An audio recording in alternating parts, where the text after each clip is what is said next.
അസ്സലാമു welcome back to Faihas recipe. എല്ലാവരും സുഖമായിട്ടിരിക്കുന്നു എന്ന് വിശ്വസിക്കുന്നു. അപ്പോൾ ഇന്ന് ഞാനിവിടെ ചെയ്യാൻ വേണ്ടി പോകുന്നത് നല്ല അടിപൊളിയായിട്ടുള്ളൊരു ബ്രൗണി റെസിപ്പിയാണ്. നമുക്ക് ചോക്ലേറ്റ് ഫ്ലേവർ ഇഷ്ടമുള്ളവർക്ക് എല്ലാവർക്കും തീർച്ചയായിട്ടും ഇഷ്ടപ്പെടുന്ന ഒരു റെസിപ്പിയാണ്. നമുക്ക് ഇത് പുറത്തെല്ലാം സെയിൽ ചെയ്യാൻ വേണ്ടി സിമ്പിളായിട്ട് തയ്യാറാക്കി എടുക്കാൻ പറ്റുന്ന ഒരു ഫഡ്ജ് ബ്രൗണിയാണ് ഞാനിന്നിവിടെ തയ്യാറാക്കി എടുക്കാൻ വേണ്ടി പോകുന്നത്. കേക്കിൻ്റെ പോലെയല്ല, കേക്കിനേക്കാളും കുറച്ചും കൂടി ച്യൂവി ആയിട്ട് കുറച്ചൊരു ഹാർഡായിട്ട് വരുന്നൊരു സ്ട്രക്ചറാണിത്. അപ്പോൾ നമുക്ക് റെസിപ്പിയിലോട്ട് പോവാം. ഞാനിവിടെ 5 tablespoon sunflower oil, 3 tablespoon ബട്ടറുമാണ് എടുത്തിട്ടുള്ളത്, അൺസോൾട്ടഡ് ബട്ടർ. ഇതൊന്ന് മെൽറ്റ് ചെയ്തിട്ട് വരാം. അപ്പോൾ ഇത് മെൽറ്റ് ചെയ്തെടുത്തിട്ടുണ്ട്, നല്ല ചൂടായിട്ടാണ് ഇരിക്കുന്നത്. ഇതിലോട്ട് ഞാൻ 1/2 കപ്പ് ഡാർക്ക് ചോക്ലേറ്റിൻ്റെ ചിപ്പ് ഇട്ട് കൊടുക്കുന്നുണ്ട്. നിങ്ങൾക്ക് വേണമെങ്കിൽ ഡാർക്ക് ചോക്ലേറ്റ് ജസ്റ്റ് നന്നായിട്ട് ചെറുതായിട്ട് ഇതുപോലെ ഒന്ന് കട്ട് ചെയ്തിട്ട് ചോപ്പ് ചെയ്തെടുത്തതാണെങ്കിലും ചേർത്ത് കൊടുക്കുക. ആ ഒരു ചൂടിൽ കിടന്നിട്ട് ഇത് മെൽറ്റ് ചെയ്തെടുക്കുക. ഞാനിത് ഡബിൾ ബോയിൽ ഒന്നും ചെയ്തെടുക്കുന്നില്ല, നന്നായിട്ട് ഇളക്കി കൊടുത്തിട്ട് നന്നായിട്ട് ഇത് മെൽറ്റ് ചെയ്തെടുക്കുക. കാരണം നമ്മളുടെ ബട്ടർ നന്നായിട്ട് ചൂടായി കിടക്കുകയാണ്. അപ്പോൾ ആ ഒരു ചൂടിൽ കിടന്നിട്ട് നമുക്കിത് പെട്ടെന്ന് തന്നെ ഈസി ആയിട്ട് തന്നെ ഇത് മെൽറ്റ് ചെയ്തെടുക്കാം. നിങ്ങൾ ഡാർക്ക് ചോക്ലേറ്റ് എടുക്കുകയാണെന്നുണ്ടെങ്കിൽ ഇതുപോലെ ചെറുതായിട്ട് ചോപ്പ് ചെയ്തിട്ട് ഇട്ട് കൊടുത്താൽ നിങ്ങൾക്ക് പെട്ടെന്ന് മെൽറ്റാക്കി കിട്ടും. ഞാൻ എളുപ്പത്തിന് വേണ്ടിയിട്ടാണ് ചോക്ലേറ്റ് ചിപ്പ് എടുത്തിട്ടുള്ളത്. നന്നായിട്ട് മെൽറ്റായി ഒന്ന് ചൂടാറിയതിന് ശേഷം ഞാനിത് വേറൊരു ബൗളിലോട്ട് ഒഴിച്ച് കൊടുക്കുകയാണ്. ഇതിപ്പോൾ നന്നായിട്ട് മെൽറ്റായി വന്നിട്ടുണ്ട് കേട്ടോ. നന്നായിട്ട് കട്ടയൊന്നും ഇല്ലാത്ത രീതിയിൽ പെട്ടെന്ന് തന്നെ മെൽറ്റാക്കി എടുത്തിട്ടുണ്ട്. ഒരു 5 മിനിറ്റ് ഇതുപോലെ ഒന്ന് ഇളക്കി കൊടുത്താൽ മതിയാകും. നന്നായിട്ട് മെൽറ്റായി വന്നിട്ടുണ്ട്. ഇനി ഇതൊന്ന് ചൂടാറാൻ വേണ്ടി വെയിറ്റ് ചെയ്യണം. അതിനുവേണ്ടി ഞാൻ വേറൊരു ബൗളിലോട്ട് മാറ്റി കൊടുക്കാൻ വേണ്ടി പോവുകയാണ്. അരിച്ചെടുക്കൊന്നും വേണ്ട, കാരണം കട്ടയൊന്നും ഇല്ലാതെയാണ് കിടക്കുന്നത്. അപ്പോൾ നമുക്കിത് വേറൊരു ബൗളിലോട്ട് നന്നായി വെച്ച് കൊടുക്കാം.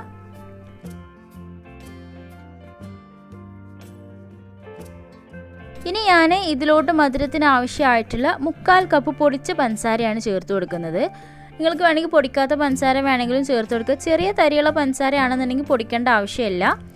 നെയ്യ് ഒരു ചൂടിൽ കിടന്നിട്ട് ഇളക്കി കൊടുക്കുമ്പോൾ അങ്ങോട്ട് മെൽറ്റ് ആയിക്കോളും. അപ്പോൾ ഇതിപ്പോൾ നിങ്ങൾക്ക് കുറച്ച് നല്ല കട്ട് ചെയ്ത് വന്ന പോലെ തോന്നും, പേടിക്കേണ്ട ആവശ്യമില്ല. ഷുഗർ ഒന്ന് മെൽറ്റായി വരുന്ന സമയത്ത് ഒന്നും കൂടെ ലൂസാവും. നന്നായിട്ട് ഷുഗർ മെൽറ്റായി വരുന്നത് വരെ ഒരു വിസ്ക് വെച്ചിട്ടൊന്ന് ഇളക്കി കൊടുക്കുക.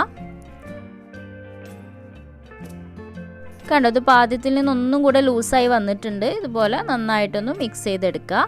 ഇനി ഞാൻ സൈഡിലോട്ട് മാറ്റി വെച്ചിട്ട് ഇതിൻ്റെ ഡ്രൈ ഇൻഗ്രീഡിയൻസ് ഒന്നും എടുക്കാൻ വേണ്ടി പോവുകയാണ്. അതിന് വേണ്ടി ഒരു ബൗൾ എടുത്തിട്ടുണ്ട്. അതിലോട്ട് ഞാൻ 1/4 കപ്പോളം മൈദ എടുത്തിട്ടുണ്ട്.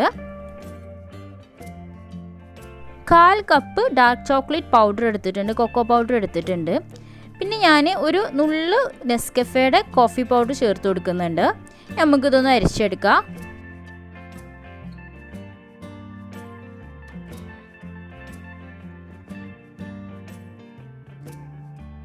അപ്പോൾ ഇതൊരു ഫോർക്ക് വെച്ചിട്ടോ അല്ലെങ്കിൽ വിസ്ക് വെച്ചിട്ടോ ഒന്ന് സ്പൂണ് വെച്ചിട്ടോ നന്നായിട്ടൊന്ന് മിക്സ് ചെയ്തെടുക്കുക. ഈ ഒരു മൈദയും അതുപോലെ ചോക്ലേറ്റ് പൗഡറും എല്ലാം മൊത്തത്തിലൊന്ന് മിക്സ് ചെയ്തെടുക്കാൻ വേണ്ടിയിട്ട് നമുക്കിതൊന്ന് മിക്സ് ചെയ്തെടുക്കണം. അപ്പോഴേക്കും നമ്മുടെ ഈ ഒരു ചോക്ലേറ്റിൻ്റെ മെൽറ്റ് ചെയ്തെടുത്ത ചോക്ലേറ്റും ആ ഒരു ബട്ടറൊക്കെ നന്നായിട്ട് ചൂടാറി വന്നിട്ടുണ്ട്. ഇനി ഞാനിതിലോട്ട് 2 മുട്ടയാണ് ചേർക്കുന്നത്. രണ്ടും ഒരുമിച്ച് ചേർക്കാതെ ഓരോന്ന് വീതമാണ് ചേർത്ത് കൊടുക്കുന്നത്. ആദ്യം ഒരു മുട്ട ചേർത്ത് കൊടുത്തിട്ട് നന്നായിട്ടൊന്ന് മിക്സ് ചെയ്തെടുക്കുക. ശേഷം മറ്റുള്ളതും കൂടെ മിക്സ് ചെയ്യുക. നിങ്ങൾ കേക്കെല്ലാം മിക്സ് ചെയ്തെടുക്കുന്ന പോലെ ഒരുപാട് ഓവർ മിക്സ് ആക്കി എടുക്കരുത്. അപ്പോൾ നമുക്ക് ആ ഒരു ബ്രൗണിയുടെ സ്ട്രക്ചർ കിട്ടില്ല എന്ന് കരുതി തീരെ മിക്സ് ചെയ്യാതെ എടുക്കുകയും ചെയ്ത് ഈ ഒരു കോഴിമുട്ടയും അതുപോലെ ഈ ഒരു ചോക്ലേറ്റ് മിക്സറും കൂടെ നന്നായിട്ടൊന്ന് മെൽറ്റായി വരുന്നത് വരെ ഒന്ന് മിക്സായി വരുന്നത് വരെ ഒന്ന് ഇളക്കി കൊടുക്കുക. അതിനുശേഷം രണ്ടാമത്തെ കോഴിമുട്ടയും കൂടെ പൊട്ടിച്ചൊഴിച്ച് കൊടുക്കുക.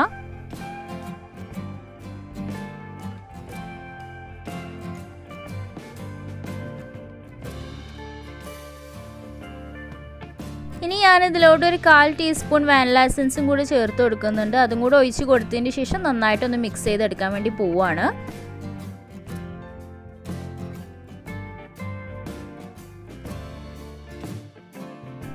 ഇത്രയും ചേർത്ത് കൊടുത്ത് നന്നായിട്ട് മിക്സ് ആക്കി എടുത്തതിന് ശേഷം നമ്മൾ നേരത്തെ മാറ്റി വെച്ചിട്ടുണ്ടായിരുന്ന ആ ഒരു മൈദയുടെ മിക്സർ ഞാൻ ഇതിലോട്ട് ഇട്ട് കൊടുക്കുകയാണ്. കേക്കിലോട്ട് ഇട്ട് കൊടുക്കുന്നത് പോലെ 2-3 ബാച്ചായിട്ട് ഇട്ട് കൊടുക്കൊന്നും വേണ്ട. നേരിട്ട് എല്ലാം കൂടെ ഇട്ട് കൊടുത്തിട്ട് വിസ്ക് വെച്ചിട്ട് മിക്സ് ചെയ്തെടുത്താൽ മതിയാകും.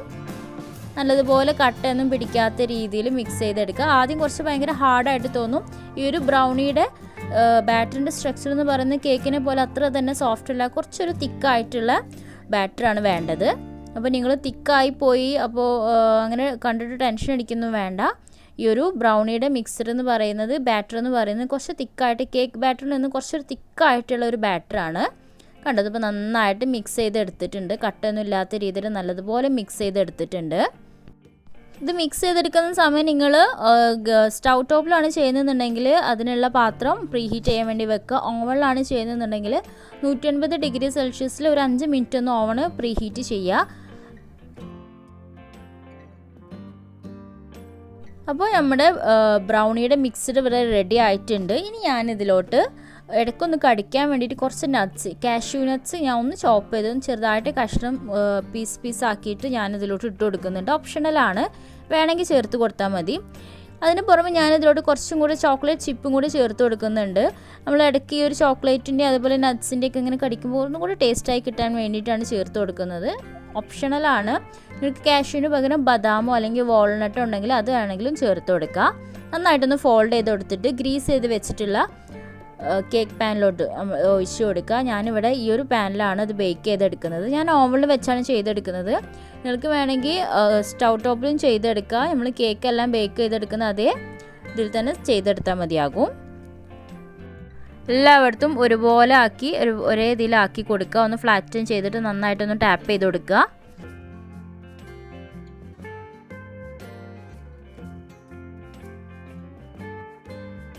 ഞാനിതൊന്ന് നന്നായിട്ട് ടാപ്പ് ചെയ്ത് കൊടുക്കാൻ വേണ്ടി പോവുകയാണ്. ടാപ്പ് ചെയ്ത് കൊടുത്തതിന് ശേഷം ഞാനിതിൻ്റെ മുകളിലേക്ക് നേരത്തെ ഉണ്ടായിരുന്ന ബാക്കി കുറച്ച് കാഷ്യൂസും അതുപോലെ ചോക്ലേറ്റ് ചിപ്പും കൂടി ചേർത്ത് കൊടുക്കുന്നുണ്ട്. കാണാനൊരു ഭംഗിക്ക് വേണ്ടി ചേർത്ത് കൊടുക്കുകയാണ്. ഇടയ്ക്ക് കഴിക്കുമ്പോൾ അതും കൂടെ നല്ലൊരു ടേസ്റ്റ് ആയിരിക്കും. അപ്പോൾ നിങ്ങൾക്ക് കയ്യിൽ അതുണ്ടെന്നുണ്ടെങ്കിൽ അതും കൂടെ ചേർത്ത് കൊടുക്കുക. നല്ല ടേസ്റ്റ് ആയിരിക്കും. ഇത് ബ്രൗണിൻ്റെ ഇടയ്ക്ക് നട്ട്സ് എല്ലാം വരുമ്പോൾ അത്രയും ചെയ്ത് കഴിഞ്ഞാൽ ഞാനിവിടെ 180 ഡിഗ്രിയിൽ ഒരു 30 മുതൽ 35 മിനിറ്റ് വരെ ഇതിനെ ബേക്ക് ചെയ്തെടുക്കാൻ വേണ്ടി പോവുകയാണ്. ബേക്ക് ചെയ്തെടുത്തിട്ട് കൊണ്ടുവരാം. അങ്ങനെ ഏകദേശം ഒരു 35 മിനിറ്റ് ആയപ്പോഴേക്ക് നന്നായിട്ട് ബേക്കായി വന്നിട്ടുണ്ട്. ഞാനിത് പതുക്കെ ഇതിൽ നിന്ന് എടുക്കാൻ വേണ്ടി പോവുകയാണ്. നല്ല ചൂടുണ്ട് കേട്ടോ. ചെറിയ ചൂടോട് കൂടെ വേണം ഇത് പുറത്തെടുക്കാൻ വേണ്ടിയിട്ട്. പൊട്ടിപ്പോവാതെ ശ്രദ്ധിക്കുക. ഈ ഒരു ബ്രൗണിയുടെ സ്ട്രക്ചർ എന്ന് പറയുമ്പോൾ കുറച്ചൊരു ഹാർഡും കുറച്ചൊരു ച്യൂവി ആയിട്ടാണ്. കേക്കിനെ പോലെ അത്ര തന്നെ സോഫ്റ്റ് ആയിരിക്കില്ല. നമുക്കിത് ഇഷ്ടമുള്ള ഷേപ്പിലൊന്ന് കട്ട് ചെയ്തെടുക്കാം. ഇഷ്ടമുള്ള ഷേപ്പിൽ കട്ട് ചെയ്തെടുക്കാം. ഞാനിവിടെ സ്ക്വയർ ആക്കിയിട്ടാണ് കട്ട് ചെയ്തെടുക്കുന്നത്.